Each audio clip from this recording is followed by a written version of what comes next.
In the 19th century, there was a view of history called the Wiggish view of history. And the idea behind it was that the story of history was towards constant enlightenment, against authoritarianism, towards ever greater freedom. Now, that view of history should have been discredited by the events of the 20th century, but it often persists. And there are striking examples of why that's wrong. And one of them is what's currently happening to LGBTQ people in Britain. Because for a long time, the narrative was that LGBTQ people, having suffered huge amounts of persecution, bigotry, and discrimination, suddenly, because of changes to the law and so on, had legal emancipation and were heading towards a society in which they would be accepted for who they are. In the last few years, an anti-transmoral panic, which has increasingly gripped the British media and large swathes of the political elite, underlines just how precarious those rights or that supposed image of ever greater freedom for LGBTQ people has become. An anti-moral panic deliberately whipped up by almost the entire British media, targeting one of the most marginalised minorities in the country. Now, Stonewall is Britain's main LGBTQ civil rights organisation. It's the oldest LGBTQ charity in Europe, and it was set up in order to fight for the rights of LGBTQ people, whether it be changing the law to ensure a legal framework that supports rather than discriminating against LGBTQ people, to make institutions LGBTQ friendly, given the level of systemic discrimination LGBTQ people face at work, to defend LGBTQ refugees deported to countries in which their very existence is illegal, to fight the bullying of young LGBTQ people in schools, that bullying which has devastating lifelong consequences for LGBTQ people with the mental distress that they will suffer for the rest of their lives. This work is absolutely instrumental to the lives of LGBTQ people in Britain. And yet, at a time when anti-gay hate crimes have trebled in the last few years and anti-trans hate crimes have quadrupled, the main LGBTQ civil rights movement is now under a systematic and wide-ranging attack from all corners of the British media and much of the British establishment, being vilified as an extremist organisation which is somehow a fifth column within institutions, having a devastating impact with a pernicious influence that needs to be rolled back. Now, the anti-transmoral panic, as I've said, is something which has gripped this country for the last few years, but is escalating in a frightening way.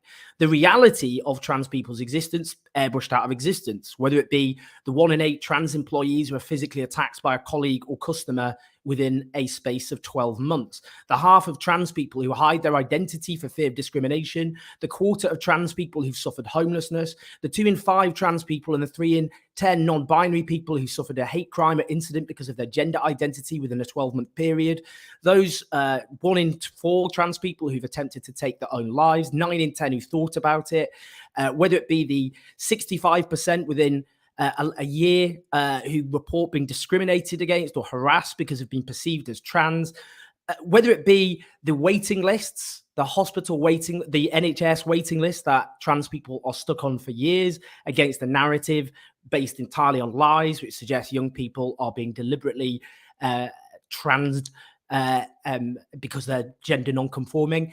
All of these realities are airbrushed out of existence, and instead trans people are portrayed just as gay people were long portrayed, as threats to children, as defying the laws of biology, for being predators, brainwashing kids and so on.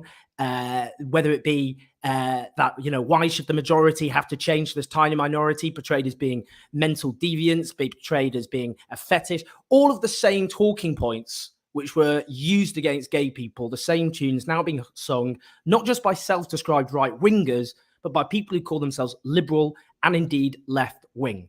And the consequences of this for trans people is utterly devastating. So that's why we're talking about the attack on Stonewall today, because it is the main LGBTQ civil rights organization seen as entirely mainstream for so many years and now beyond the pale. And what is the impact of that? What is the actual truth about what Stonewall does? What's the reality now facing particularly trans people? Is this also is, and it must be said, it is the focus on trans people that has to be emphasized, but is it ricocheting and now risking LGBTQ people more generally? We've got two brilliant guests to talk about that. Before I bring them in, just again, housekeeping as ever. If you're watching this live, please click on YouTube and press the YouTube link and press like. That helps the algorithm so more people listen and watch the show. And click subscribe so you get these videos as and when. And for those who are supporting us, you make all of this possible. The documentaries we're doing, like at Tory conference, at Labour conference, the documentary we've got coming up about wealth and power in Britain, huge amounts of time, resources and money, but you make it possible for our team on Union Wages. Support us on patreon.com/Owen Jones 84, and we'll do far more of those documentaries. We've got loads of interviews and shows which you make possible as well. But you can also support the show by using Super Chat in YouTube. So click on that and you can put questions to the guests, and also listen, of course, on the podcast and subscribe there. I'll go through the Super Chats at the end and give everyone a special thank you for supporting the show. With that said and done, I'm now going to bring in our first absolutely fantastic guest, who is Juno Dawson. Let's bring in Juno. 1 second. Here we go. Juno, it's a big, big honor to have you here. Thank you for having me. How are you? I'm all right. It's always good to have a fellow Northerner. Oh, yeah, you're right. Although I live in Brighton now, so I'm an honorary Southerner, I think. But well, I'm now a plastic Northerner, having sold out my Northern credentials. Now, Juno, for those who don't know, is a brilliant author, but just so many hats which we could just quickly go through. So, for example, which are particularly relevant. But do, by the way, in fact, Stay Another Day has come out this week. Yeah, this week, release week. Yeah, thank you. So there's a brilliant book. Juno is a really commended and brilliantly reviewed author. So a screenwriter, acts as well, does a podcast, columnist at Attitude, role model for Stonewall. So many things. Juno, just to begin with, just for those who, most people watching will be cis. And for those who don't know what that means, it means your gender identity aligns with that assigned at birth. So they won't understand at all. They can try to understand, but they won't ever, none of us will fully understand what it's like being trans at a time like this. Do you want to just tell us, as a trans person, what it's like, your existence being debated every day, trans people almost entirely spoken about negatively? What impact does that have on trans people at the moment? Yeah, and I mean, I'll preface that by saying that I'm among the most privileged trans people in the United Kingdom, in that I'm a homeowner and I have a really stable career and I'm married. And I find the discourse really anxiety making. And of course, bear in mind that trans people are also dealing with climate change and the pandemic and crazy petrol shortages and everything else that happens to cis people. Trans people are dealing with those things, plus transphobia. And I think the only way I can really describe it is just at the moment a constant dread and a real sense of what will each day bring. And a sense of just being very maligned and misrepresented and just very misunderstood. And it's endlessly frustrating. But, you know, like I've said, I'm not dealing with homelessness. I'm not dealing with a 3 or 4 year wait list because I started my treatment in like 2015. So it's kind of, you know, it's really worrying. And if I'm worried, then how do homeless trans people or trans people with HIV, you know, how did those people feel right now? And I dread to think it's a deeply unpleasant time. And like you said, it's very reminiscent of the 90s. You know, I'm deceptively elderly. And I remember working in a fish and chip shop, and back in the days when you still used to wrap fish and chips in newspaper. And, you know, each day I would go to the fish and chip shop after school and I would see some salacious story about George Michael being arrested in a toilet or gay men with HIV and AIDS. And the straight boss who I was working for making these horrific comments about, you know, why don't we just send all gay men to live on an island, you know, kind of. And it feels like the same thing. And it feels like there's no one really out there defending us or sticking up for us, except for organizations like Stonewall. And then they get attacked for it. So you're a Stonewall Schools role model amongst your many different hats. So just tell us about that and what you've learned about Stonewall's work through doing that. So yeah, Stonewall first came to me, I think in 2013. One of my books, This Book Is Gay, was doing really well in schools and particularly in school libraries. And I met a guy called Wayne who used to work for Stonewall, and he was like, we have this scheme whereby we send successful LGBTQ people into schools. At the time, I hadn't come out as trans yet widely, although a lot of my friends knew what was about to happen. And I was delighted to, because, you know, I looked up to Stonewall for the work they had done in the past around same-sex marriage, around the repeal of Section 28. And I saw them as being a force for good. And if I could, you know, use the success of my books to help young LGBTQ people, and that would be a good thing. And of course, I went to school during Section 28. And in fact, my Section 28 came into law the year I started primary school, and it was repealed the year I graduated college. So literally my entire education was the Section 28 years. And the idea that someone, an author or a sports person or a TV presenter or a singer, could go into a high school and talk about their career and talk about their sexuality or gender kind of blew my mind, because that would have been illegal while I was at school. And so I was really excited to get my little red t-shirt and go into some high schools. And they were very, very clear that, you know, again, moral panic, you know, this is not a recruitment drive. You know, we didn't leave a sign-up sheet. We weren't gaying kids or transing kids. It really was just go into that school, talk about your childhood, talk about your time at school, and then talk about how successful you've been. You know, really emphasize. And this was given to all of us, whether you were a swimmer or a runner or an author, go into school and just explain to those kids that being from the LGBT community didn't hold you back. You were still able to achieve great success in your field, regardless of your gender or sexuality. And indeed, because of your gender and sexuality, because the bullying I got as a kid really lit a fire under my ass. You know, it really gave me something to prove to the universe that I could be just as successful as a straight or a cis person. And so that's what I do. You know, I haven't done it for ages. I'm a terrible role model. Because I've just been so busy. So I've not done a Stonewall visit for a while. And a lot of that's tied into the pandemic as well. But, you know, up until the pandemic, I was still putting on my red t-shirt and going into schools and just saying, I'm Juno Dawson, I'm transgender, I'm one of the best-selling YA authors in the country, and also I'm trans. You know, and the way I see it, 100% of the kids in that hall, you know, they're either LGBTQ themselves, or they are straight cis people who live with LGBTQ people in this country. And they, I hope, went away from those talks with a bit more compassion and understanding. Now, we're going to talk later with Jasmine Andersson from the iPaper about the specifics of Stonewall and the onslaught. But let's talk about these so-called gender-critical groups. And for those who don't know that term, gender-critical basically tries to give a respectable veneer to those, a kind of respectable ideological worldview to those who have been radicalized by anti-trans rights talking points. But there are many groups. The most prominent now has become the so-called Lgb Alliance, which is, as the name suggests, intentionally trans exclusionary. It's there to remove the T from the LGBTQ community and to try and drive a wedge at the heart of it. Obviously not representative of actual lesbian, gay and bisexual people, and indeed is generally signal boosted and given a voice by straight people who oppose who are not our friends or friends of any LGBTQ people. Do you want to tell us about the kind of direction they're going in and how, you know, we're talking about Stonewall specifically, but we've also seen Mermaids being targeted, which supports trans children, young trans people. The Tavistock Clinic, which is a gender identity clinic for younger people, which recently they lost a court case against them based on providing gender affirming support for young trans people. So you just want to tell us about that and that kind of that general campaign.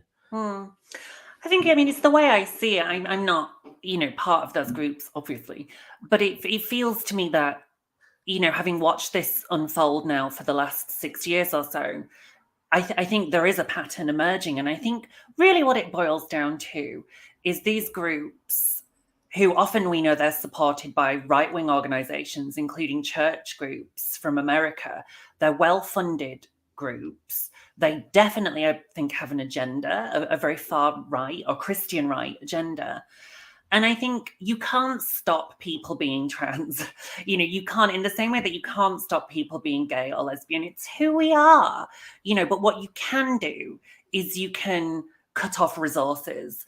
And so I think that's what we're seeing. You can't magically erase any LGBTQ person, but what you can do is you can go after the organizations that support us. And so that is groups like Mermaids, Stonewall, and Gendered Intelligence, and of course the Tavistock case as well, attacking our healthcare, which I found to be particularly sinister.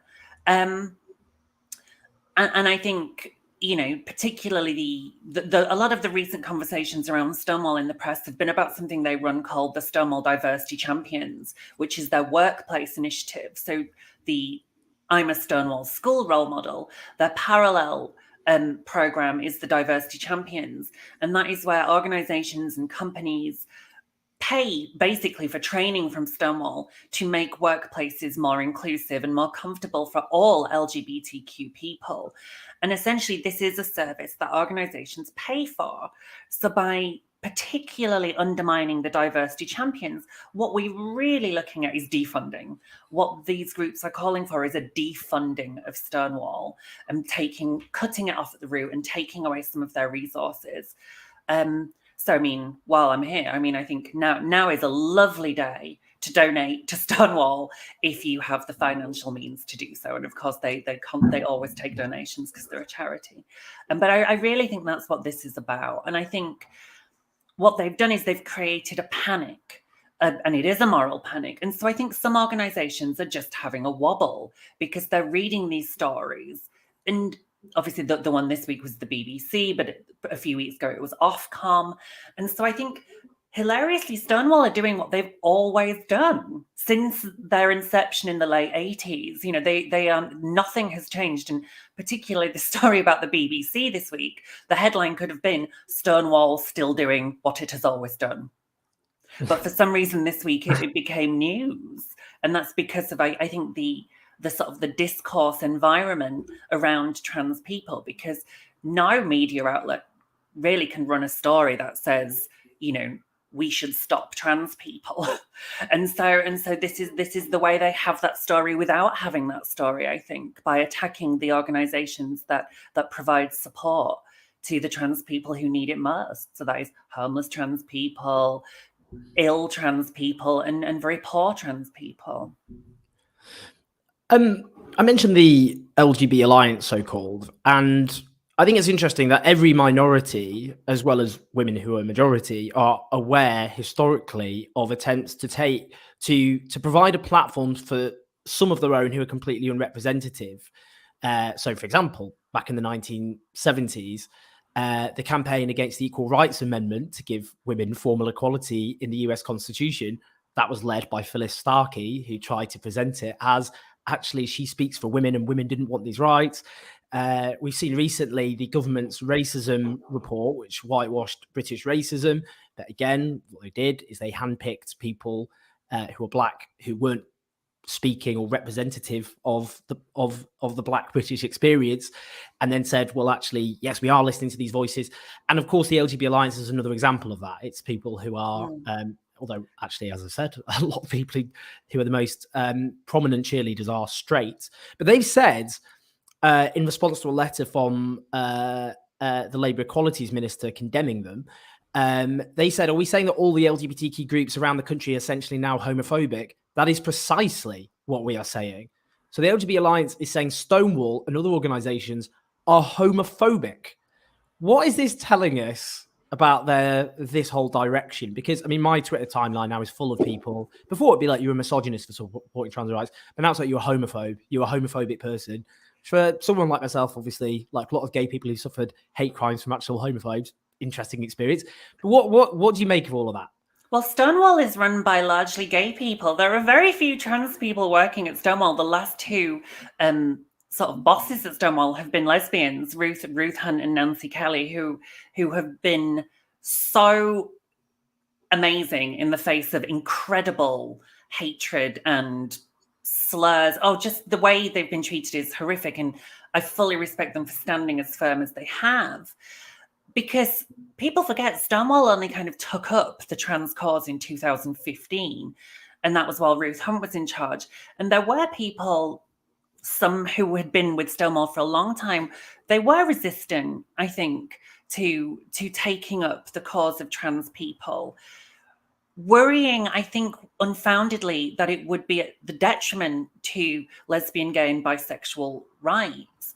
And I don't think that's true for one reason, because some trans people are also lesbian or gay or bi. So our cause is the same cause. But also, the irony and the sadness, the real sadness about this whole situation is that most of the work Stonewall do is in supporting lesbian, gay, and bi people, because there are more lesbians, gay, and bi people in the country. So the vast majority of the work they do is about homeless gay youth, runaways, unemployment, making sure that teachers in local authorities are safe to be out in schools without being abused, which is when I was a teacher back in the early noughties, I wouldn't have dared come out because I felt like I wouldn't have been supported by the county council where I worked. That's what Stonewall do. That's what Diversity Champions is about. It's about making sure that no gay or lesbian person can be discriminated against in a Airbnb or in a hotel. And so the saddest thing is to see that very small minority of gay and lesbian and bi people try and undermine the work that Stonewall are doing. It really is cutting off their nose to spite their face, because the vast majority of the work that Stonewall does is for LGB people, and it always has been since 1988. And so, yes, now they do also advocate for trans people, but I think that's because we have the same concerns, homelessness, poverty, health, and every minute that Stonewall have to spend justifying their position on trans lives is a minute that they're not pushing the rollout of PrEP, or, making sure that gay people can't be dismissed in their jobs, and it's frustrating because, homophobia is still a very real thing, not just in this country, but everywhere. Look at places like Poland and Hungary.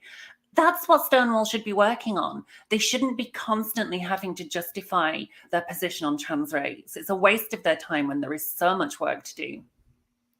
Juno, I got angry. Sorry. No, and correct. Ooh. That's exactly what we want. 5 people up, but that was brilliant. And I know you have to go, so we're just so grateful that you had time to be able to talk to us and just paint that. I'm going for a roast dinner with some lesbians. That's the work I'm doing. I'm doing some work with the gay community. I'm going to go have a roast dinner. Love that for you. I don't have a roast dinner. I might have a roast later, actually. Do it. Anyway, have fun. Thank you. And thank you so much. And just again, please do get a copy of Stay Another Day, Juno's new brilliant book. And also follow her on Twitter at Juno Dawson. Lots of love, Juno. Take care of yourself. Love you too. Take care. Bye. We're now very lucky to have a brilliant journalist at the iPaper, Jasmine Andersson, who's the equalities reporter at the iPaper. How you doing, Jasmine? How you doing? I'm good. How are you doing, Owen? Pleasure to be here. Pleasure. What's your accent from, by the way, just while we're talking about accents? I've got a Hull accent with a strange Scouse lilt, because my dad's Swedish but speaks with a Scouse accent. It's very confusing, but you hear it in the ers. Yeah, I generally, as again discussed my plan. I like the fact we've got a Northern Mafia doing this today, but I normally get, because when I go home, people say I sound posh, but actually I get, if I'm inebriated or maybe emotional, the Northern accent comes back. She's only always comes back. Yeah, absolutely. So let's talk about, and I should say as well, Jasmine is also the co-founder of The Second Source, which is an alternative network for women and non-binary journalists. You can look them up on The Second, as in 2ND, The Second Source on Twitter, and support their work as well. Jasmine, let's just start with, Juno just mentioned there about, in terms of actually the history, the recent history of Stonewall, because it seems odd now, or slightly bizarre, not in a good way, that Stonewall only became an LGBT charity in 2015. Before that, it was for LGB people. And that was something which obviously caused huge amounts of hurt and amongst many trans people. But in 2015, Ruth Hunt became, she made Stonewall trans inclusive. And was monstered, by the way, for those who aren't aware, a self-described butch lesbian who was vilified by people who talk about women being silenced, and yet had no compunction whatsoever in just completely going for her. She spoke about her own experiences being challenged in women's toilets, as other butch lesbians have, because of the anti-transmoral panic as well. But just tell us about kind of how this Stonewall bashing began, because to be honest with you, Stonewall was seen for a long time as such a mainstream, kind of almost too mainstream. It was seen as kind of a bit of a fluffy organization compared to other organizations, which was just, if you want to support LGBTQ rights, then you'd support Stonewall. And when it became more acceptable to support LGBTQ rights, that just became the done thing. So what's happened with Stonewall and the way this kind of campaign has developed? Yeah, it's really interesting how it's taken off in the last year specifically. As you say, Erin, I remember when I was back at university and there were a lot of trans people in our LGBT society saying, why on earth isn't Stonewall supporting us? And that change in 2015 really was, such a positive progression for the charity. And now, of course, we are from all different sides of the political spectrum now who support Stonewall. It's a cross-party organisation. It always has been, or if anything, it stands independent of those political lines, which, is a challenge for a lot of people. But all in all, it's been really interesting to see how it's gained such, fantastic respect, and it's known, inside and outside of the LGBT community as, the most progressive, largest European organisation of its kind. But speaking to several de-radicalised gender-critical campaigners and other people that have perhaps detransitioned and been swept up in the movement, I've come to learn kind of the sophisticated tools and measures that gender-critical campaigners use to attack organisations like Stonewall. So since February, which was LGBT History Month, I know we do have some variants of when that month falls in the UK. There was quite a sophisticated social media campaign that started on Twitter that started to look at this idea of the Diversity Champion scheme being something that is not something that supports people and is in fact exerting undue influence. And with that, with the right hashtags, a lot of Twitter storms being created and a lot of networking from these gender critical groups, we see people who are, if not gender critical themselves or heavily supportive of the cause in journalism, reporting on this Diversity Champion's suspicion as verbatim. And since February, we've seen a stream of articles that have gone from here, let's say here, right to here, increasing in hostility. So there are some publications now that we expect to run quite anti-trans content, but I think it's really taken a new level to see that our state broadcaster has now taken a story that started as an anti-trans campaign with what is still a fringe group and have reported on it and disseminated that to the largest audience for a media outlet in the UK. And that's kind of what we're dealing with here. And it's incredibly, incredibly concerning. We'll talk about shortly the organising tactics, I suppose, of the so-called gender criticals or the anti-trans rights movement in this country. Let's just talk a bit about the Diversity Champion scheme, because that's really what has come under attack. Ofcom, one institution which obviously abandoned that scheme, and then the BBC also did. And I mean, you can see some of the discourse and where this is going. Ben Hunt, the brilliant LGBTQ, used to be at the BBC reporter, now at Vice, reported on how it was said that the BBC couldn't be seen to be taking a view on LGBT lives. And the way The Spectator, for example, recently spoke about it, and a piece written simply by using LGBT in its output and job titles, the BBC is taking sides in a contest of ideas. Now, apparently being pro or anti, whether you support LGBTQ rights or not is an issue of impartiality, with one view which supports LGBT rights and the other doesn't. Who's to say who's right? But tell us about that scheme and why it's coming under such attack, including from a BBC documentary with hammed up dramatic music to sort of lay on its point very, very thickly.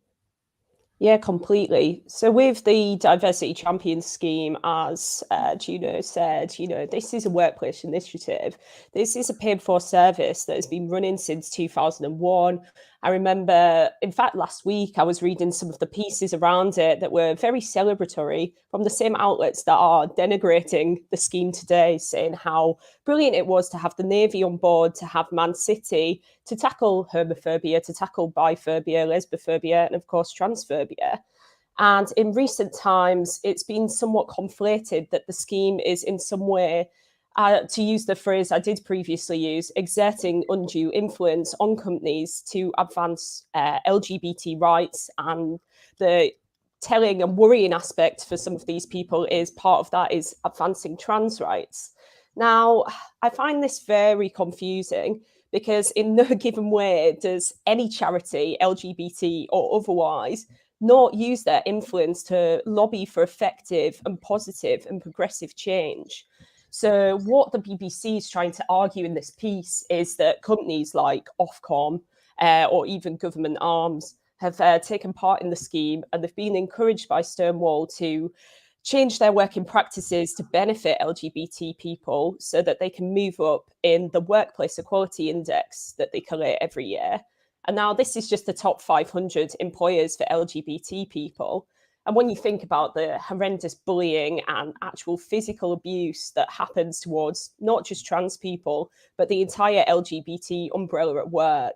And, anecdotally, there's been jobs in where I've definitely not felt safe to be out. The idea that being there and then somehow being something to be disputed is very confusing. So that's the kind of position we're in here. A workplace scheme that is voluntary, that has been basically running unharmed for the last 20 years is now apparently a massive lobbying tactic that we have been sleeping on. And it's really, really confusing. Yeah. So we'll talk a bit more about Stonewall, but there is a broader context, which I spoke about briefly with Juno, about other LGBTQ, specifically trans-inclusive organisations, which have come under attack. It's a multi-pronged offensive, basically. Any organisation supporting trans people in this country is liable to face a very coordinated and intense attack. So you can talk a bit about that, including, for example, Mermaids, and explain what Mermaids is for those people who aren't familiar with it. Absolutely. So a couple of years ago, Mermaids, which is a charity that supports transgender young people, youth, or people just questioning their gender identity that are under 18. And I remember when I actually first touched base with Mermaids, and their comms director at the time said, please, can you be very careful and make sure in your copy that you say we are not converting young people to become trans. And I was very thrown by this. And I thought, why does that need to be said? I'm happy to include it. And they were like, Jazz, look on Twitter. And looking through, I just, for the first time, really caught wind of this kind of vicious campaign and the vicious campaigning tactics that were being used by gender critical campaigners to disbar a charity like that. And of course, effectively defund it as well. So with Mermaids, it had a year-long onslaught of discrediting articles, basically saying that it was, pushing children to become trans. It in some way was getting them to even have surgery, which actually in the UK is not possible through the NHS, to have this gender-affirming surgery. And then quite a few other stern and sinister accusations that children were being coerced and pushed. Now, I find this incredibly rich considering the state of affairs for conversion therapy in the UK at the moment. We have been fighting for conversion therapy as a community to be eradicated for as long as I can remember. And, that did hit at 1,000-day mark of March this year, 1,000 days since the government had promised to outlaw conversion therapy. We're still waiting for the confirmation of the date when a consultation on outlawing conversion therapy is going to happen. But in that framework as well, we're looking at people who are actively coerced to renounce their gender identity or perhaps to renounce their sexuality through things like the church, through other organisations that are anti-LGBT, who are really taking advantage of very vulnerable young people who are in a precarious position. So when you kind of compare the two there, it really doesn't stack up. So in terms of let's just talk a little bit about the so-called gender critical movement. Explain if we can explain, who are they basically? Who are they? How big are they? How widespread a movement are they? Anyone who goes on Twitter now will often see they can get hashtags trending quite quickly on there, which generally revolve around pet projects of theirs or defending their own when they feel their own have been targeted or whatever by supporters of trans rights. So who is the gender critical movement? Where do they kind of come from, as you see it? And how well organized and resourced are they? Yeah, it's quite hard to map actually, and it's something I've been working on for a long time because of the strength of their social media presence and their ability to campaign. It does feel like we're dealing with tens of thousands of people now. But what I would also like to point out is that this is a transatlantic effort. This is being bankrolled to a very large degree by US far-right groups, US very extreme evangelical groups that are, significantly anti-abortion as well. And ironically, for what gender critics argue, are very determined to roll back the rights of women. So with that, there's a lot of cross-organisation on social media platforms. It might be in threads on certain blogging websites that are well known, but I think I'll get into trouble if I mention them at this stage. There's a lot of recruitment tactics within companies themselves. And I think because we've got quite a few prominently named people now, so let's say ex-screenwriters, comedians, actors even, and of course people who are in highly influential positions who do have those contacts with certain members of the media to kind of further their ideas. It seems like their numbers are significantly more than they actually are. And while there's kind of a big question mark over the actual specifics here, we know that the people that are involved are incredibly dogged with determination. Sometimes I do wonder, it's absolutely fine to not be in employment, full-time employment, whatever you want to do. Work is not our value.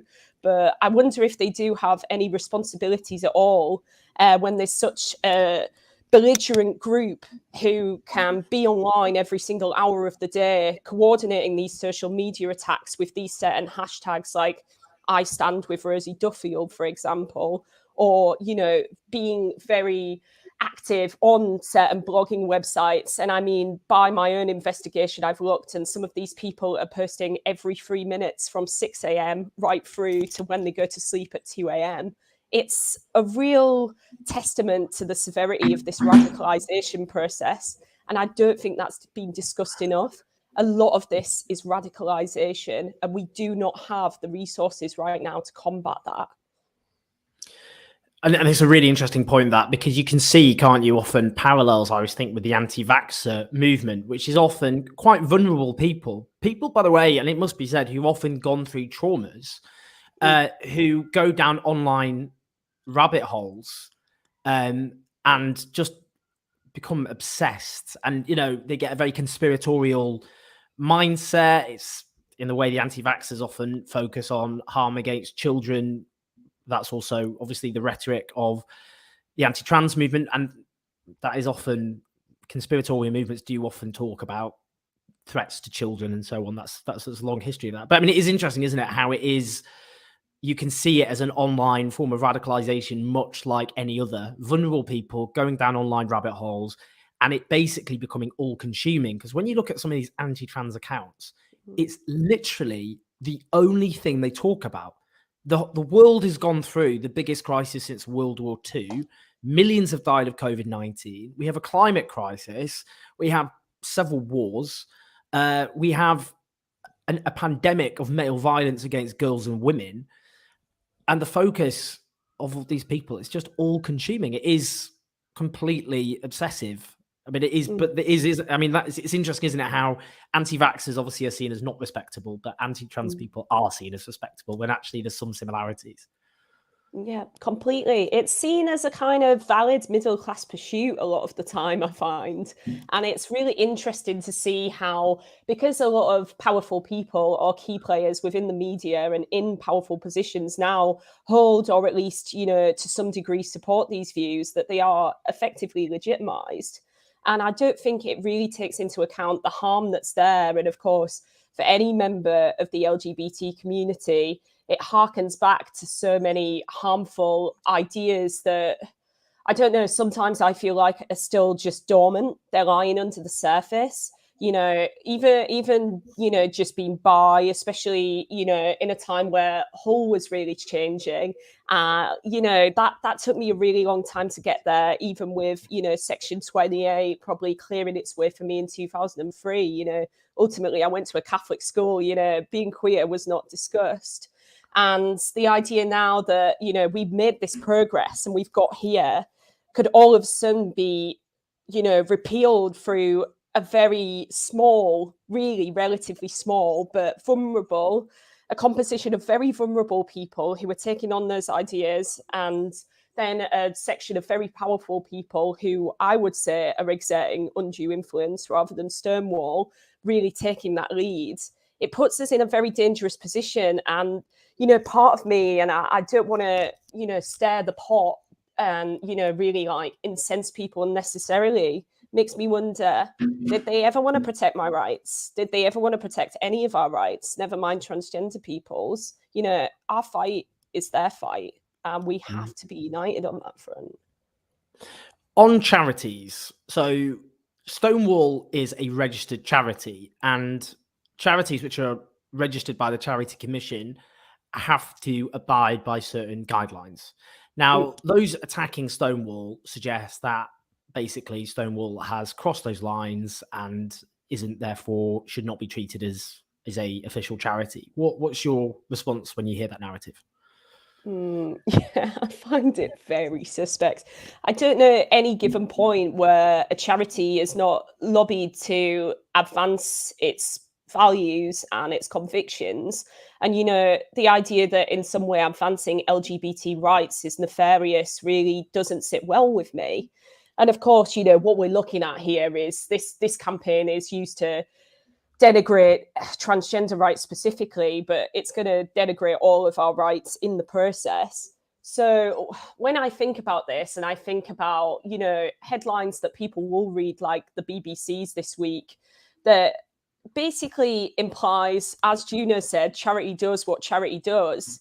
But if you're distanced from this debate, and if you're removed from those ideas, and that's your first entry point, you're going to think, okay, Stonewall's doing something bad here. But if you're in a position where, you know, like me, you do report on work like Stonewall's quite regularly, or you are quite involved in third sector rights and charities, or work in a charity itself, you're going to be aware that that's nothing that contravenes the Charity Commission's guidelines whatsoever. However, when we look at an alternative charity that has cropped up in recent months, which is the Lgb Alliance, which had to go through a very long and protracted review process by the Charity Commission, which did get a lot of people up in arms inside and outside of the community. I wonder why that direction isn't being, you know, put there instead. Why are we not looking at this organisation and thinking, okay, I would like to know more about why a charity that said lesbians are becoming extinct because of the existence of transgender people is able to continue unquestioned, and instead we are directing our attention to a charity that is not doing anything outside of the parameters of the Charity Commission guidelines. That's what I'd start thinking about as a reporter. So when LGBTQ organizations, campaigners are being attacked, what's the kind of signs that basically an individual and organization are being targeted, singled out by these groups? Yeah, I think there's quite an interesting dog whistle rhetoric around it that people need to be familiar with first off. So a lot of people will have heard, the term adult human female used just in more general terms. In terms of actual trans responses, this sounds quite generic, but I think one of the good ways to point this out is perhaps if you are reporting on trans issues, it kind of becomes inevitable that you will be hit with a lot of trolling. I've been doxxed. I've had death threats, for example, for pointing out, which I think is, just chronic misinformation.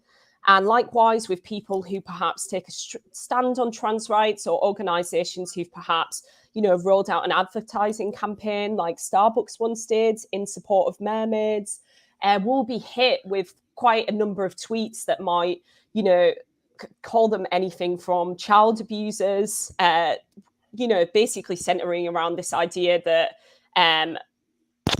any young child who is following their gender identity and living as their true self is actually in some way harming themselves, is in some way, I can't really think of the word I'm looking for, is actively harming their body, I guess. So there's signs like that there. Then there's things like they might be, as you said, Owen, you've faced this, you might be a misogynist, you might be harming the rights of women, you might be called a homophobe, even if you are, queer yourself. And I'm not saying that internalized homophobia doesn't exist and it's not come out in several ways, but you can kind of see the invalid stream of arguments, especially on a social media platform like Twitter, where it's so easy to see in these replies. Sometimes it might be a case of a lot of these people have quite strong links to what they believe is the values of the suffragette movement, which I would argue is, exactly the opposite of those values. And with that, they might be quite active. And as you say, very specifically only be talking about trans rights. Or in fact, you might see a lot of bot accounts that have been set up to support these social media campaigns, these Twitter storms, these very much trending hashtags that don't seem like actual valid or legitimate accounts. But I know I'm coming from this as quite a, anorak perspective here.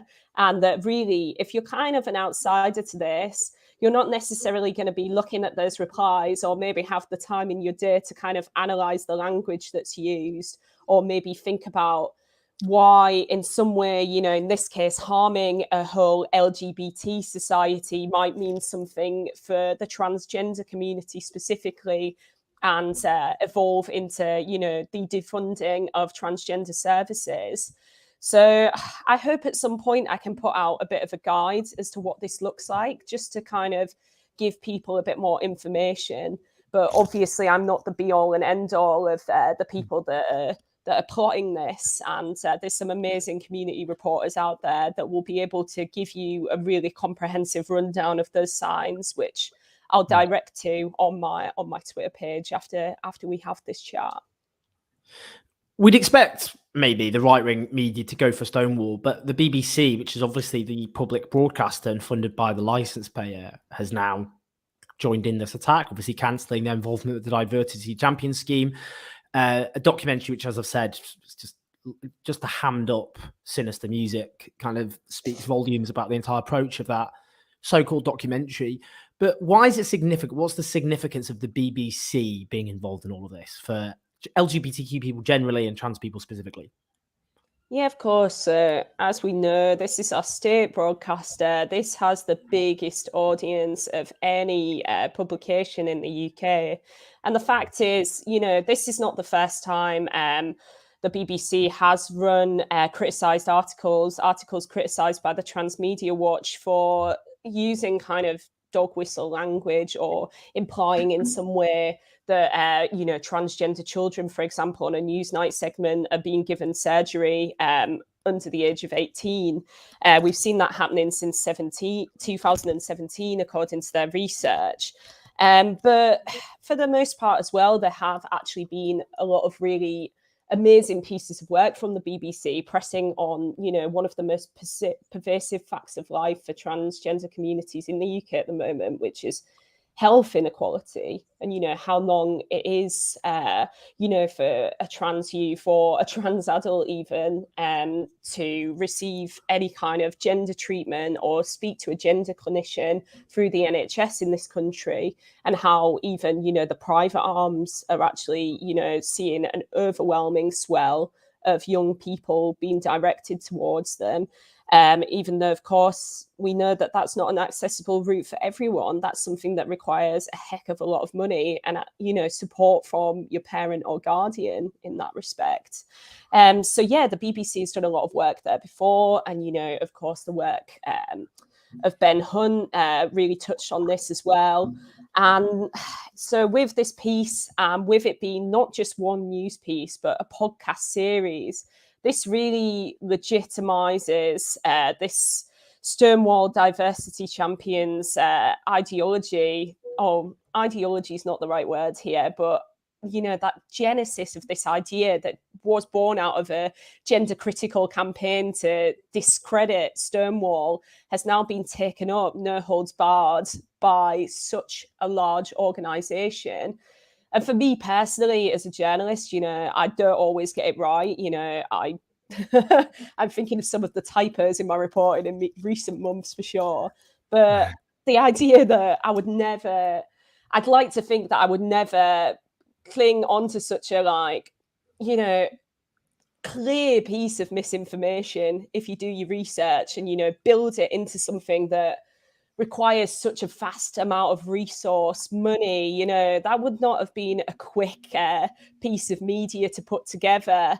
And that makes me wonder, where are these resources being pulled from? You know, where could that have reporting been directed to that could actually benefit the community and, you know, benefit the kind of marginalization, you know, combating the marginalization and issues that the transgender community, which are the most vulnerable community in the UK now, are facing?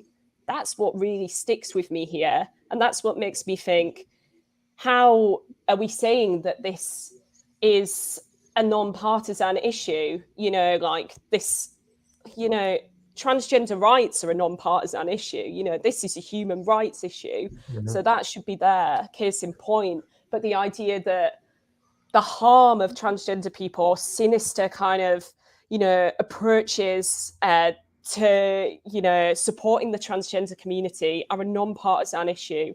That's what's alarming. Just to, because it obviously comes up in the comments, just two of the talking points against Stonewall and LGBTQ movements generally. But one is that Stonewall are agitating to change the law in ways which threaten women, and they're seeking to erase women. And the other is that they are, and you've kind of addressed this partly, but it's obviously the focus on children, confused and troubled children who are being encouraged down routes where they will have life-changing surgery and so on, and then regret it later in life, kind of thing. What would you just take on those two specific talking points, which are being basically focused upon, particularly in the attack on Stonewall and other movements? Yeah, to start off with that point about women, I do find this incredibly interesting, because I don't know if this is just a value point or hopefully something that everyone shares, but I would never think that the advancement of a certain community's rights are ever going to affect mine. We can all coexist in that advancement, and, you know, hopefully the, you know, rising, you know, steps towards achieving inequality for the community, you know, that in no way is going to affect, I don't see how that would ever affect women. You know, some of the arguments that are put forward, especially this, you know, time-old toilet argument, is that, you know, trans women will enter women's toilets and abuse and attack women under guise, which, you know, I do find very offensive. And, you know, the grinding reality of this is, you know, men attackers, rapers, sexually assaulters, wherever they want, any given time of the day. We've only have to tap into the news cycle at the moment and the tragic case of Sabina Nessa and Sarah Everard and the thousands of women that haven't been reported on. and the power that is used already by cis men to attack us and discredit us. And I understand this idea that we, of course, would never want to put ourselves in a position where we are, you know, being even more attacked or violated than we already are as women. But I don't see how in any way that would give people license. You know, there's just not the statistics to back this up either, which is, you know, very interesting indeed. And then, of course, there is this argument that we, like, the transgender community somehow existing and being advanced raises butch women.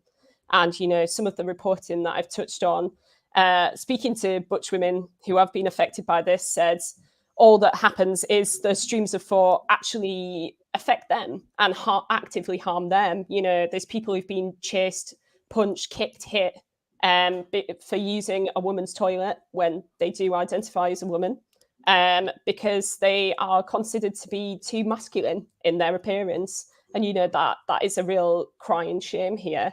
And, you know, as well as that, then there's just this general kind of idea that there's a lot of undue influence on, you know, trans women. But then through this, there's also a lot of ignorance of the difficulties that are affecting trans men as well. And there's this kind of very strange idea that trans men are somehow being so heavily traumatized and so bullied when they, you know, when they were AFAB, that when they do transition, they somehow lost themselves and they should be pitied, which yet again is just such a corrosive idea. And yeah, just circling back to the other point as well, with you know, with other groups that are somehow being marginalized. I think it just centers around this one basic point. You know, I'm genderqueer, but I'm not trans. I do consider that to be different. My expression of gender is different, but ultimately, you know, I do not see how I could ever, you know, understand or overreach and abuse someone's right to say they are who they are and to live truly, fully and happily as themselves. Not when transgender suicide statistics are as saddening as they are. Not when I'm speaking to transgender children that are so actively harmed because they're not being allowed to live as their true selves. And I think, and I'd really like these communities to have some honest, proper conversations with these people that are affected. You know, when we're looking at vulnerable trans children and the conversations that I've had with those families that are just absolutely heartbreaking, I don't know how no one could not use their like common sense and empathy to understand how difficult it is and why, so importantly, we need trans liberation now. We need to be supporting these groups, not pitting ourselves against each other.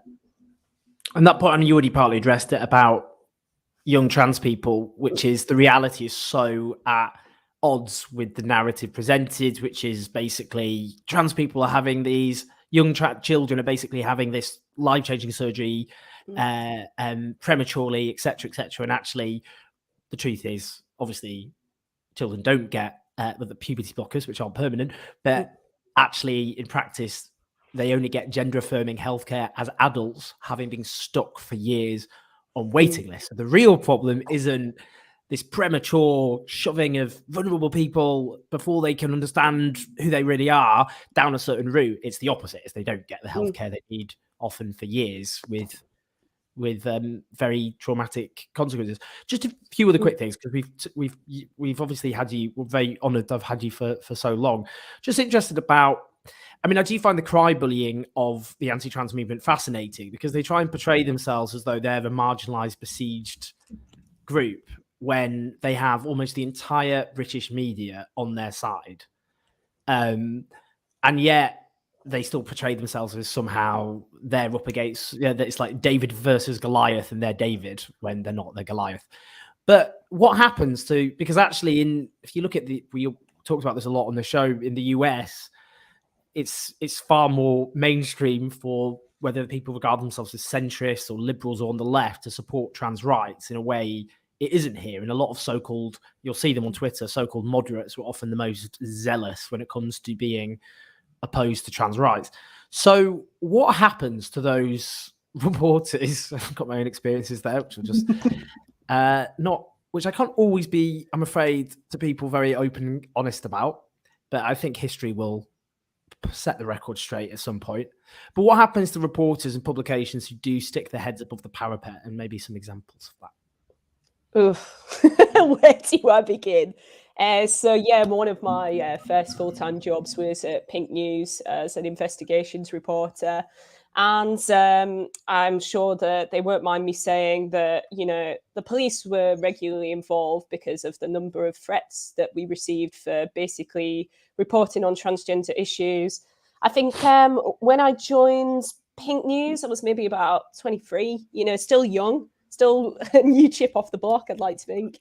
And the amount of people that would think because I'd reported accurately and delved through the misinformation. And this is it here, you know, I think a lot of people go, okay, well, how could you see the wood through the trees if you do support trans rights? And yet again, I call back to it being a non-partisan issue. It's a human rights issue. And it being one of the most misinformed yet heavily reported areas of journalism in the UK, if not the most. And just by simply putting that reporting out, people would question what gender I was. They tried to pick apart my writing. They'd mock me for my pronouns, you know. So you've kind of got that low level, you know, you've got people attacking you, you know, finding you on Instagram. You know, one time someone actually posted on a picture that I put of me and my family and threatened to kill me and them. And that was absolutely harrowing, you know, that is just something that no one should go through. But, you know, I do consider myself to be cis. You know, I'm in a position where I am writing for a national newspaper. I have far more of a voice than, you know, most community members or, you know, working class background people as well. And I'm there going, okay, if I feel like this, like, how are you going to feel if you're trans? How are you going to feel if you don't have that platform? And, you know, I've spoken to people at other reporting outlets, and I'm sure they won't mind me saying, places like Open Democracy, that have also faced this issue as well. And I've had quite high profile campaigners who I can't name, because I think what's really important to note here is that sometimes you do report on these issues, and of course you have to be accurate, that's paramount. But even if you are fully accurate, there will be legal threats, there will be hounding, there will be thousands of letters sent through addressing you, addressing your credibility, trying to undermine you because you dared report on a trans issue in an unbiased way. And I think that is going to put off a lot of people who are trying to stick their heads above the parapet and say, okay, I'm interested in getting involved in this and kind of wading through here and finding out what is the reality for trans people in the UK and finding out why these tropes are existing when they can be so clearly picked apart. And then you hear the rife amount of bullying, the legal threats that are there. And, you know, I think that would put a lot of editors off who are maybe on the fence about covering it, or who are maybe not part of the community, or have maybe never even really had an LGBT friend in their life. And they don't really understand how important this is right now. And it's quite a lot easier to look at heritage publications that have an insane amount of influence, repeatedly reporting the same misinformation, the same biased pieces under the guise of non-partisan journalism, and say, well, they're saying that. Why are you, one person, compared to 25 people, thinking any differently? And you kind of have to factor that in as well. I think it's also worth mentioning that the effects of this are clear. You know, Transmedia Watch's most recent report said 1 out of 20 pieces written about a trans person are positive. So that's 1 in 20. And I even think, you know, discussing it with them, that's quite a conservative estimate. You know, I think it's way worse now. Just finally, in terms of the government's role in this, and for example, Liz Truss, whose brief it is, I mean, it's interesting. I'm not a Theresa May defender. I should probably make that clear. And actually, when it comes to LGBTQ rights, it shouldn't be forgotten that when she was Home Secretary, LGBTQ refugees, for example, were told to video themselves having sex to prove they were actually LGBTQ to avoid being deported to homophobic in-law countries. But But it is worth pointing out that she did support reforming the Gender Recognition Act in line with, for example, what has existed in Ireland for many years and other countries without problems, by the way. So all the dystopian fantasies of the anti-trans crew have not been vindicated by the actual facts on the ground in those countries. But since her departure, there has been a shift, hasn't there? There's been quite a striking shift. And actually, another minister who was supportive of trans rights, Penny Mordaunt, has been shuffled away as well. So just tell us about that, Liz Truss, the Government Equalities Office, and what's going on with them and the whole approach on this. Yeah, it's a lot. So earlier on this year, three members of the LGBT Advisory Board, so this is a board set up to support the Government Equalities Office with its LGBT legislation, resigned, saying that Liz Truss and Kemi Badenoch were ministers for inequality, and they really picked apart their support of trans issues, and in particular, they said they didn't support the reform of the Gender Recognition Act, which was, after several years of campaigning, put on ice by Liz Truss, and instead the cost of getting a Gender Recognition Act, basically legal recognition of your gender, the cost of that application was cut to £10, I believe. It might be £5. I need to check that.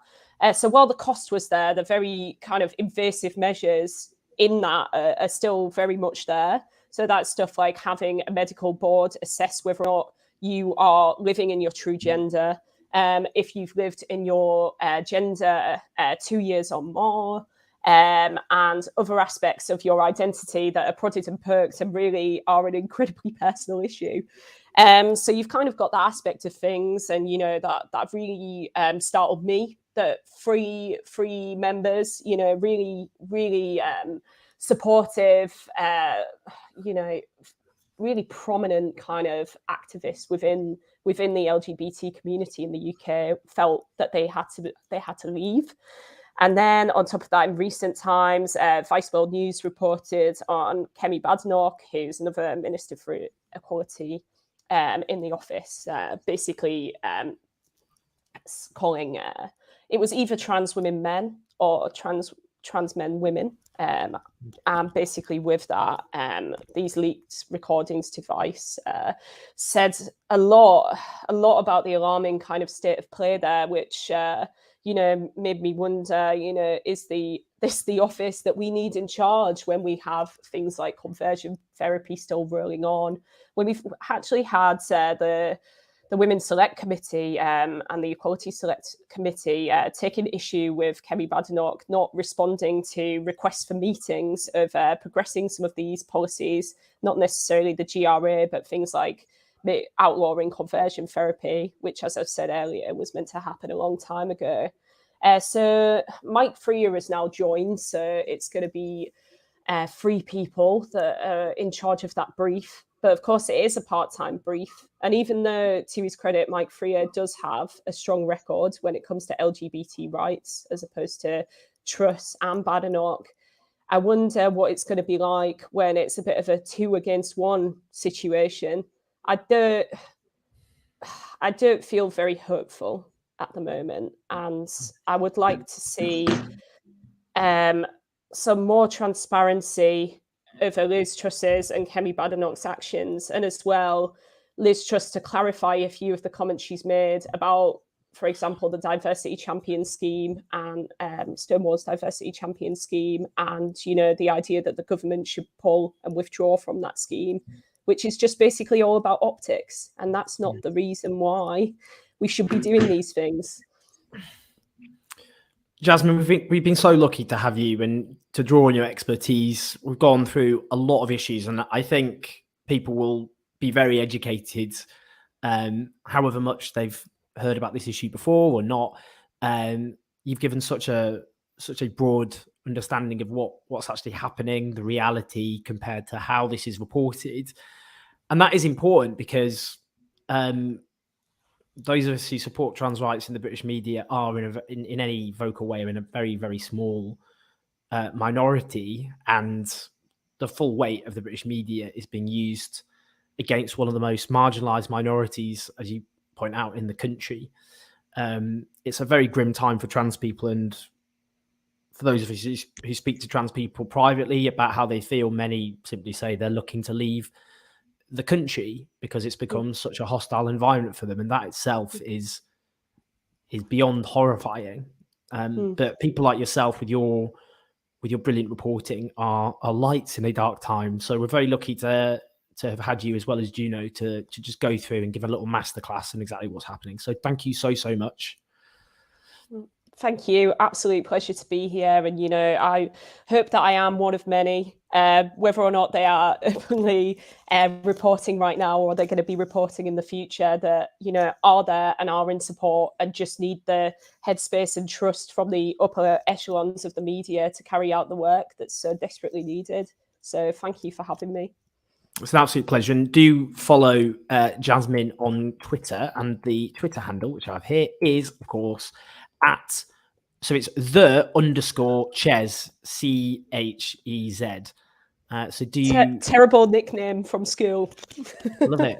The Chez. Chez. I mean, I just had OJ, Jonesy.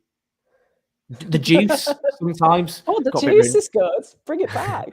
Slightly ruined because OJ Simpson was also called that, so that's solid. Yeah, it's true. But a pleasure to have a fellow Northern on as well. But thank you so much, and do follow, as I've said, Jasmine's brilliant work at the iPaper. It's so important for all LGBTQ people. So thank you so much, and lots of love. Thank you. Take care. Pleasure to speak. Both really brilliant guests. We're so lucky to have had them and to go through that in detail. Just quickly, I'll just do a little sum up, but just to go through some of the comments that have been left, and to thank you for your support as well, from Alexandra Barnes about the ableism of attacks on LGBTQ people, since many autistics and other identifies LGBTQ2, referring to the Tavistock Clinic case. That's the gender identity clinic, where there was a ruling against originally that clinic in terms of being able to provide gender affirming healthcare for young trans people, but that was won back on appeal, thankfully. And it actually tried to override the Gillick principle, which is important as well as in abortion, which is to allow, for example, competence of adolescent girls, for example, to be able to have an abortion without parental consent. And that was, you know, that was threatened. It actually shows how the onslaught against trans people threatens cis women as well, because an attack on the Gillick principle when it came to gender identity could then be expanded to abortion as well. But you're absolutely right. Of course, many autistic people who suffer the consequences of that. David Barwater, solidarity with our community has always been our greatest strength. So how can we use that strength to support Stonewall and help each other? And how do we protect each other when Labour won't? I think that is it's a very important point at the moment, because, I mean, it is really important that we do focus, of course, on trans people, who are by far the most oppressed members of the LGBTQ rainbow. I mean, it's intersectional, of course, because, you know, I'm a white, middle-class, cis, gay guy, and my experience compared to a working-class, black lesbian is very different. So I don't want to just generalize, but trans people overall are suffering the brunt of this vicious campaign at the moment. And it is important that we stand together, because our rights and freedoms were won together. They weren't won apart. It wasn't like there was a separate gay movement and lesbian movement and trans movement that just ignored each other and did their own thing. We fought, including at the Stonewall riot, which gave Stonewall its name. We fought together back then against the police when they were brutalizing LGBTQ people. And we have always fought together. And this attempt to try and divide our community by people who are straight and opposed to the advancement of LGBTQ people has to be fought and resisted. An injury to one is an injury to us all. That's the literal basis of solidarity. So it is very important we do that. Now, in terms of Labour, you're absolutely right. Labour generally as an opposition have essentially collapsed. But what was heartening, and it is important given how critical I am of the current so-called Labour leadership, to give them credit where it's due. And where I am going to give them credit is Taiwo Awatami, who's now the Shadow Minister for Women and Equalities, wrote a brilliant letter which really just hammered the LGB Alliance for who they are, which is not a movement which exists to champion the rights of LGB people, but rather to attack the rights of trans people. So we need to encourage them when they do that, because they have not been a shield for trans people. And there's a big institutional problem of transphobia. Now, I'm going to be actually in this week talking to Nadia Whittome, the Labour MP, who did a call out on social media for the experience of trans members of the Labour Party. We've already had several trans members leaving the Labour Party because of the institutional transphobia of that party. And we had, for example, the chair of Young Labour, who faced disciplinary measures because she called out transphobia on Twitter, and then they apologised or whatever. But, you know, we have a Labour MP, Rosie Duffield, who likes rampantly anti-trans tweets and went on national radio to attack bisexual men and suggest their identities weren't valid, and no action has been taken against that Labour MP. So, you know, there's a whole range of things that we need to talk about within Labour, but it is certainly that the Shadow Minister of Women and Equalities actually did speak out in support of trans people is something to be welcomed and should be nurtured. And there are lots of Labour MPs, like Angela Rayner, for example, like Nadia Whittome, who I've mentioned, like Dawn Butler, who have been at the forefront. And I say that it's really important to make that point, because the whole narrative is that this is about women's voices being silenced. But the polling consistently shows, all the polling, every single poll, every single survey here and in the United States shows by far the most supportive of trans rights are women, far more supportive than men. So, for example, it gets to the ludicrous point where in the British Social Attitude Survey, about 3/4 of women say they are comfortable with trans women using their toilets. And yet with men, it was about 63% supporting trans men using their toilets. And men, according to the polling, are far more opposed to trans women using their correct spaces, women's spaces, than women are. So this is quite interesting, because I mentioned that about Labour, because unsurprisingly, the most vocal champions of trans rights within the Labour Party are women, overwhelmingly so. And they're then monstered, you know, often called handmaidens, which is really odd because it's from Margaret Atwood's novel. And I'm not sure they've actually understood what handmaidens are, because they're coerced and oppressed women. They're not perpetrators.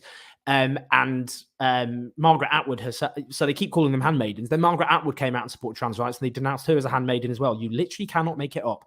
But it's very important to make that point, that there are people speaking out, and that is good. But then again, Labour is a massive bin fire at the moment, and generally it's not been good. Arza says, thank you so much for talking about this. They face a 4.5-year waiting list for a gender identity certificate in Northern Ireland. And the gender critical media storm has been exhausting. It really is so important to make this point, because this whole narrative, I really think lots of people in this country genuinely believe that there are like 12-year-olds having surgery. It's like, just, you've got to wake up to reality. That isn't happening. And the truth is that only adults, for example, get gender affirming surgery, having to wait for years, literally years. And then you get the worst of all worlds, because trans people are either portrayed as, you know, kind of like, well, you know, they're not passing enough as their certain identity. And then it's like, well, they're being rushed into it. It's like, you can't, literally, they cannot win, trans people in this country. But the truth is, gender affirming healthcare is simply not available for huge periods of people's lives. People are stuck. Life is not long. It's quite short. You realize this as you get older. And being stuck for large parts of your life, being unable to be affirmed and happy and comfortable as you feel yourself to be, is something which takes a huge mental toll. So I think that's very important to talk about. Trish Fowley, thanks for your support. Ricardo, thanks for your support. Tads Campwell, maybe I'm too critical, but the Gender Recognition Act in Ireland happened after the same-sex marriage constitutional vote. It had been strongly blocked. Systemic issues still exist, I'm told. Yeah, of course, you know, transphobia in Ireland and elsewhere is a huge problem. What is striking, though, is Ireland, which actually only decriminalised homosexuality in 1993, incidentally, has jumped beyond us. I mean, it's interesting. Spain's another example. Spain was under a far-right dictatorship till 1975, and yet actually is now one of the most supportive countries of LGBTQ rights in the world, far more so than, say, France, which is a revolutionary society. So that's very embarrassing for it, frankly. And it's been a democracy a lot longer than Spain has. But yeah, I mean, what is striking about Ireland is that Gender Recognition Act has happened, and it hasn't it hasn't been the disaster that they said it would be. Thank you to Claire. Attacking trans rights is attacking the Human Rights Act. They seem to miss that. Thank you to Bernice Roust. Thank you to Stephen Calder. Thanks for all you're doing to defend our rights for all LGBTQ people. I never thought we'd have to refight this battle. I thought we'd won long ago. Yeah, I mean, on this, and by the way, I don't deserve a cookie. I mean, this is the other thing is, I think just being the baseline for being a decent human being is not something you should be rewarded for, in my opinion. And, I proudly support trans rights because I believe in LGBTQ rights as an LGBTQ person. But I also believe in liberation and equality for all. One of the reasons I try to use my platform as best I can to support groups and minorities who are marginalized and face oppression. I'm very proud, for example, to take a stance against Islamophobia. A lot of the work I've done has been about how Muslims are demonized and attacked by the British media, with a consequent rise in hate crimes and the terrible discrimination that is legitimized that Muslims face in this country. And that's why we should always have this unconditional solidarity and support for minorities that face oppression. And it shouldn't be courageous to speak out, but unfortunately it has become such. And it is a disgrace that I'm one of the only commentators, and this is not me giving myself a cookie. This is a damning indictment of the media landscape rather than praise for myself. That is a damning indictment of the entire ecosystem, that I'm one of the only commentators who speaks out, who works for a newspaper in support unapologetically of trans rights. There are others. I think of Zoe Williams, my brilliant colleague at the Guardian newspaper, who has consistently done that. But we are a very, very, very small minority. And it's interesting how it's almost become, in Britain, compared to the US, seen as almost extreme and radical to support trans rights. And, the fact that we're having to refight battles, because the way that trans people are portrayed is the same as gay people were portrayed and are still often portrayed, but particularly viciously so in the 80s and 90s in the British media. As I've said, predators, sexual predators, brainwashing children. They used to say about gay people, they can't reproduce, so they have to recruit. Defying the laws of biology. Of course, with gay people, it was God made Adam and Eve, he didn't make Adam and Steve. That we are basically, our biological limits are innate and should be respected. I mean, there was a piece last week suggesting that actually, one of the problems with trans rights is it doesn't accept, is trying to use medicine to expand the limits of the human body. I mean, that is literally the basis of medicine.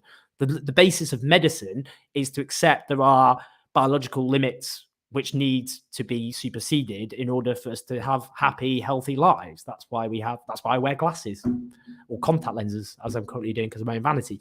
That's why people have surgery. That's why people take medicine and go through treatment when they suffer cancer and other illnesses. The fact, other talking points, as I've said, this idea that actually, homosexuality used to be classed as a mental illness by the World Health Organization until the early 90s, incidentally. And that's how trans rights is being trans people are being pathologized as well today. The idea it's a fetish, again, always used to be, traditional attack on gay people. But why should the majority have to redefine themselves for the minority? They used to say about gay rights, they've got more rights than we do these days. Again, a similar thing is happening when the reality facing trans people in Britain is brutal, really brutal, hard. I don't think any of us, I mean, for me, as a gay person, I wouldn't hold hands in the streets with a partner for fear of violence and abuse. But, a public display of affection is something you can get through life without that having a big impact on your existence. For trans people, it's often a fear of leaving, like literally the idea of opening your front door. And what horrors are going to face you that day on the streets? Who's going to shout abuse at you? Who's going to yell at you? Is someone going to threaten to beat you up? Is someone going to beat you up or attack you physically, as so many trans people have suffered in this country? Are you going to get vilified at work? What are your colleagues going to say about you? What are they saying about you behind your back? Are you going to face abuse or attack from your customers, as so many trans people face in this country? Are you going to get bullied in education, at school, for example, because of your gender identity? Are you going to be rejected by your family? What are your mum and dad going to say? Are they going to support you? Whether it be, as I've said, being stuck on healthcare waiting lists for years, are you going to constantly just every time you hear, you listen to the radio or read a newspaper, trans people only being spoken about in negative ways. What toll did it take on a human being to be part of a minority that is only discussed as though you are just a walking threat, a sexual predator, and someone who is preying on children, reduced to, as the trans writer Juliet Jacks once put it, walking rapes. That's how trans people are discussed in this country. And there are those who say, oh, we're not transphobic, we've just got these legitimate concerns. How can they not think to themselves, especially those who see themselves as liberals and progressives, how can they not think about the impact of only talking about trans people in the context of sexual violence and of being a threat to children? Do they not think to themselves, hang on a minute, if I keep using these talking points over and over again, a lot of people are just going to think of trans people generally as would-be sexual predators who are dangerous to children. And when you have that narrative, that is when people act on that abuse in ways which threaten the very safety of trans people. There is no getting away from that. And the fact is, trans people, as I've said, are pretty much at the bottom of the heap in this country. I think maybe you could talk about Roma, travellers, gypsies in this country also being at the bottom of the rung. It's not obviously oppression Olympics, but trans people are pretty much as marginalised as possible. We don't have any trans openly members of parliament. We have almost no trans people working as newspaper columnists, for example, for national newspapers. Where they exist, they're freelancers who are often themselves vilified and attacked throughout much of the British media. It is a horrible, horrible moment, particularly for trans people. And more broadly, this is ricocheting onto LGBTQ people more generally. Of course, it was always going to be that. I mean, my whole timeline is full of people, and they love it. They love it. Being able to go again, oh, Owen Jones is a threat to children because of my support for trans rights, relitigating the oldest defamatory narrative against gay men that we are threats to children. And you need to keep us away from kids, which is what fueled, for example, the attempt to ban gay teachers in California in the 1970s. So we have to have these conversations because out there in our communities, people are getting hurt and abused. A threefold increase in homophobic hate crimes. Statistically, I happen to be one of them. There's still someone in prison having beat me up in homophobic assault on my birthday. But for trans people, it's even worse, a fourfold increase. And the latest statistics show an increase further still. We have to be able to talk about this. And there are those who say, well, this is the left going into identity politics, won't talk about, what this just shows how they're divorced from the working class. Right. For a start, working class people are diverse. There are working class people, believe it or not, who are LGBTQ. That's right. Go to Canal Street in Manchester for a night and then come out telling people that LGBTQ issues is just some middle class affectation, because it isn't, and you're divorced from reality if you think it is. But working class trans people are those who suffer, of course, the worst consequences. And there are lots of working class people who support the rights of LGBTQ people, including trans people. But I have to say, this argument was used in the 1980s. Patricia Hewitt, who was the comms manager of Neil Kinnock, the then Labour leader, she wrote a letter saying that the gay and lesbian issue was killing Labour on the doorstep because it was repelling the elderly vote. Who looks back at history and goes, yeah, well, Labour shouldn't have talked about gay rights because actually, they've got to win over those older voters. I mean, it's just obviously a narrative which is regarded as outrageous now, and everyone wants to think they were on the right side of the gay rights struggle, even though in the 80s, social attitudes towards gay people were catastrophic. Now, just finally, for trans people out there, as someone who works in the media industry, I'm beyond sorry. I'm beyond sorry. It is, much of the media exists to bully and harass minorities. They're not people. They often think to themselves, a lot of these journalists, we're speaking truth to power. What a noble, fearless profession we are. As many of them write their grubby copy, vilifying people who don't have a voice and then earning their pay that way. What a horrible, tawdry existence to have, to spend your time with your poison pen dripping venom on some of the most marginalized and despised minorities in the country. How those people look at themselves in the mirror is not something I will ever understand. But of course, it is a systemic issue within the British media, and that has to be addressed. But, we do all have a responsibility to speak out, not just LGBTQ people, but people more broadly. And, they hate it when we say this, but we are on the right side of history, and history will damn these people as it damns anti-gay people. And And trans people will win their rights and freedoms. Little consolation right now in the middle of the anti-transmoral panic, but trans people are going to win. And actually part of this backlash, again, little comfort, is partly because their enemies know that. They know they're going to lose. They know how this is going to end. And the issue is, how much pain and suffering can they inflict on the road there? They know, looking at the generations, younger people are far more likely to support trans rights than older people. They know that. They know what the figures show. They have these conversations with their children who regard them as often bigoted dinosaurs. They know all that, and that scares them. And part of this is actually they're scared of the fact that their children are going to win in their support, whether it be for anti-racism, dealing with the climate emergency, or support for trans people. But that doesn't mean we just sit back and wait for history to do its thing. History is not something that just happens of its own accord. We have to fight for these things, and we have to fight together. So thank you so much for the guests today. We really, honestly, the voices we have are brilliant. As ever, press like on the YouTube to encourage others to watch this, because the vast majority watch afterwards. And also on our podcast, do subscribe. Support us, particularly with our documentaries. We've got so many documentaries. We'll have a documentary up, hopefully, by the end of the month, finally, on wealth and power. Our Tory conference video has been a huge success on YouTube and Facebook and Instagram. But we'll do far more of these documentaries. And if you support us on patreon.com, just even it be a £3 a month or whatever, that supports our workers, our team who are on union wages. Oh, a final special thanks to S. Cohen, £50 support. Grateful to have allies like you in the media. That's very sweet of you, and but you shouldn't have to thank me, because, as I said, it should be something which anyone who believes in human decency and equality should commit to. But we'll do far more content, as I've said, including with Nadia Whittam next week, who has done this project to talk to trans members of the Labour Party and their experiences. So we'll have an interview with her to talk about that. And we're going to looking at doing a documentary on this as well, which I'll talk about soon.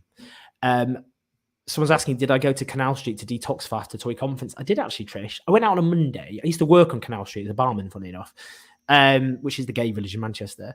It was great to be back in Manchester, my old beautiful city, an LGBTQ heartland, of course. I would call it the LGBTQ capital of Britain. I'm sure that's going to annoy everyone in Brighton. But yeah, that was Tory conference. But that video, I hope at least, I think we did a very fair job, but I think it was a very revealing insight into Tory mentality. But you all made that possible. So thank you so much for your support. Right, I will leave it there. We've got loads of interviews next week. As I said, Nadia Whittam, John McDonnell, obviously Labour MP. We've got interviews coming up soon with Mae Martin, a non-binary comedian, brilliant, just a brilliant comedian. Hopefully see Nish Kumar, who is, again, another brilliant comedian. And we have just loads of videos coming up. So I will see you next Sunday live at 12 o'clock. But other than that, just to say, love you all. Thanks for supporting us. And I will see you soon. Take care.